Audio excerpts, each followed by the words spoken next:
Thank you, Mr. Speaker.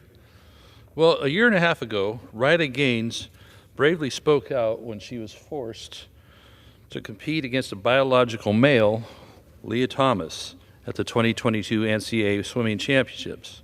Well, guess what? It's still an issue. Riley and Leah at the time tied for 5th place in the 200-yard freestyle after Leah had won the 500 freestyle the previous night.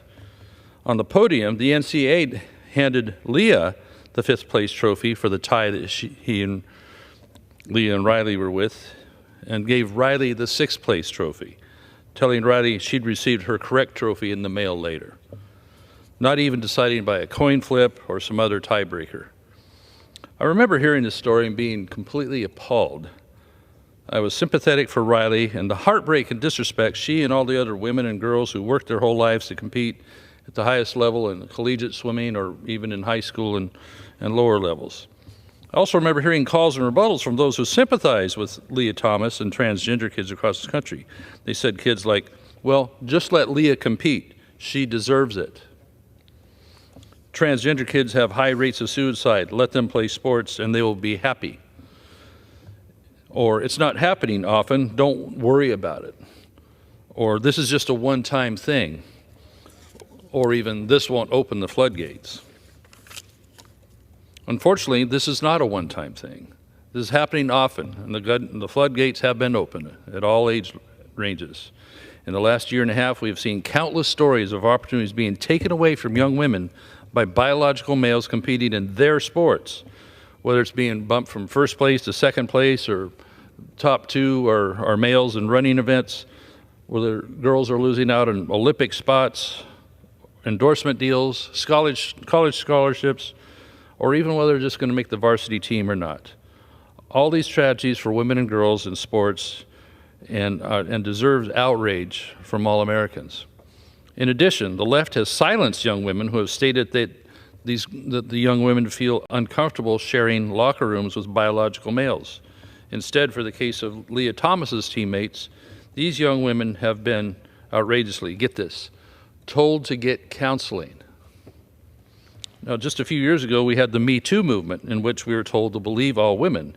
Yet a few years later, now we are being told not to believe women or even see what their feelings and thoughts are, but rather to believe the biological male who believes he's a woman.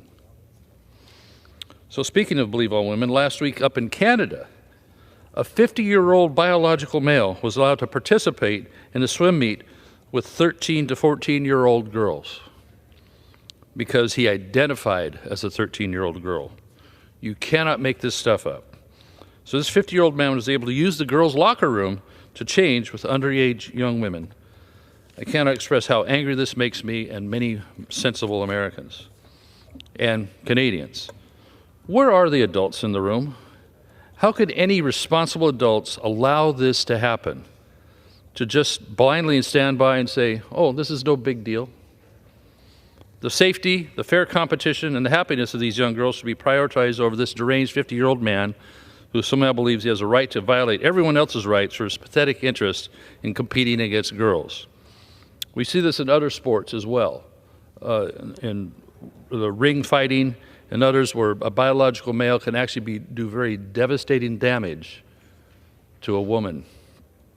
So what can we do about all this? Well, in the House, we passed H.R. 734, the Protection of Women and Girls in Sports Act, back in April. It passed, unfortunately, on a party line vote. Sadly, not one Democrat could find the way to support and vote in keeping girls' sports for biological females. I'm proud of the Republican conference for making the safety, privacy, and opportunity of women and girls in sports, and in general, a top priority. I strongly urge my colleagues in the Senate to bring this bill up for a vote, to put your name on the line as what you think about the sanctity of women's sports and women's and girls' place in society in general. In addition, many state legislatures have since passed bills to protect women's sports in their state. Some of their governors even felt that the need to pass a bill entitled the Women's Bill of Rights, which defines the word woman because of increasing numbers of challenges to what the word man and woman mean. Unfortunately, this is necessary because it doesn't codify the definition of sex-based terms, laws that prohibit sex discrimination that don't mean anything. It's amazing that the media figure Matt Walsh has a film titled What is a Woman that many on the left cannot even answer the question. Or they give such just contorted answers in their non-answer that it's just pathetic. Even a Supreme Court justice nominee had Gentleman's to time has avoid expired. The chair recognizes the gentlelady from Iowa, Ms. Lord Miller help Meeks, for 5 minutes.